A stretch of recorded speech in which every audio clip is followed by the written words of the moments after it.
کسی صاحب نے حضرت مفتی صاحب کو پرچی لکھی کہ جنازے کے بعد دعا کرنا جائز ہے یا نہیں.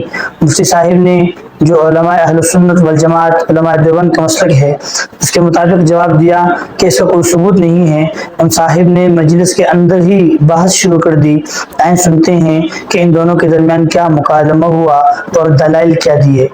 جنازے کے بعد دعا مانگی جائے تو حرج کیا ہے؟ مولا علی قاری رحمہ اللہ فرماتے ہیں کہ اللہ کے رسول نے فرمایا جب جنازہ تیار ہو جائے تو پھر دیر نہ کرو. اب آپ دعا میں لگ جاؤ گے تو حرج آئے گا، حضور کے فرمان میں تاخیر ہوگی. اس لیے قبر پہ جا کے مانگو کہ حضور نے سلام جنازہ کے بعد دعا نہیں مانگی، قبر پہ مانگی. اگر کوئی کہتے ہیں سلام جنازہ کے بعد حضور نے دعا مانگی ہے، وہ ہمیں حضور کے لفظ دکھا دے، میری طرف سے انعام بھی لے لے اور میں اس کی بات ماننے کے لیے تیار ہوں. انعام میں مشہور ہے، بہت اچھا انعام دیا کرتا ہوں، لیکن چلو میں ویسے انعام کی بات کرتا ہوں. ہم انعام دے دیں گے، آپ ہمیں دکھا دیں کہ حضور نے نماز جنازہ کے سلام کے بعد کون سے لفظوں کے ساتھ دعا مانگی، لفظ بتا دیں. اور حضور سے لفظ تو ثابت ہے، آپ دکھا دیں وہ کون سی دعا ہے.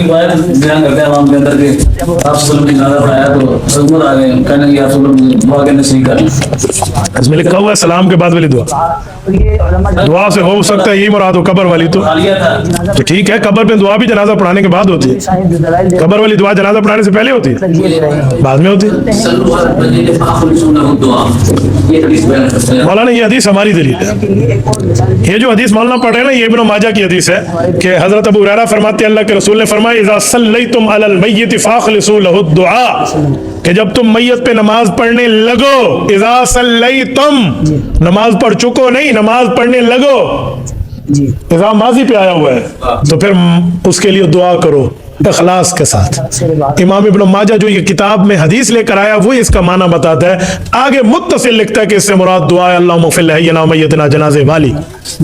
یہ اس حدیث سے کتاب سے حدیث لیتے ہیں، آگے مطلب نہیں لیتے جو لکھا ہوا ہے.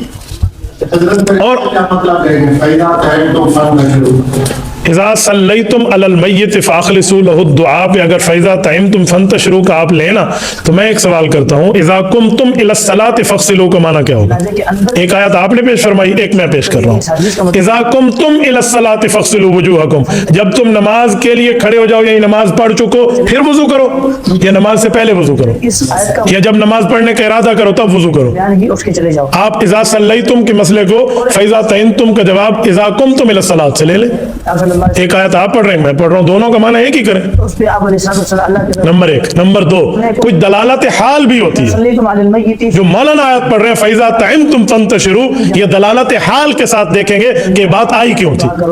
وہ باتیں صحابہ نے کھانا کھانے وقت کی تھی یا کھانا کھانے کے بعد کی تھی؟ انہوں نے بات کی تھی، اس لیے وہ معنی بات کا کریں گے. اور یہاں نماز پڑھتے وقت کی دعا ہے تو ادھر پڑھتے وقت کا بات کریں گے. تو دلالت حال کا کرینہ بھی تو کوئی ہوتا ہے. اس لیے اللہ کے رسول سے لفظ ثابت نہیں ہے تو لفظ پیش کریں. یار باتھ روم جاتے وقت کون سے لفظ ثابت ہے؟ اللہم انی اعوذ بک من الخبث والخبث نکلتے غفرانک الحمدللہ الذی اذهب عنا العذاب وعافانی ہے. تو یار باتھ روم تک کے لفظ حدیث میں ثابت ہے. اگر سلام کے فوراً بعد جنازے کے وقت دعا ہوتی تو یہ لفظ ہمیں صحابہ نہ بتاتے، تو یہ بھی دکھا دینا یہ کہاں سے. تو اس لیے اس کے کچھ بھی نہیں ہے. اللہ تعالیٰ سے دعا ہے اللہ تعالیٰ ہمیں دین کی صحیح سمجھ عطا فرمائے. آمین.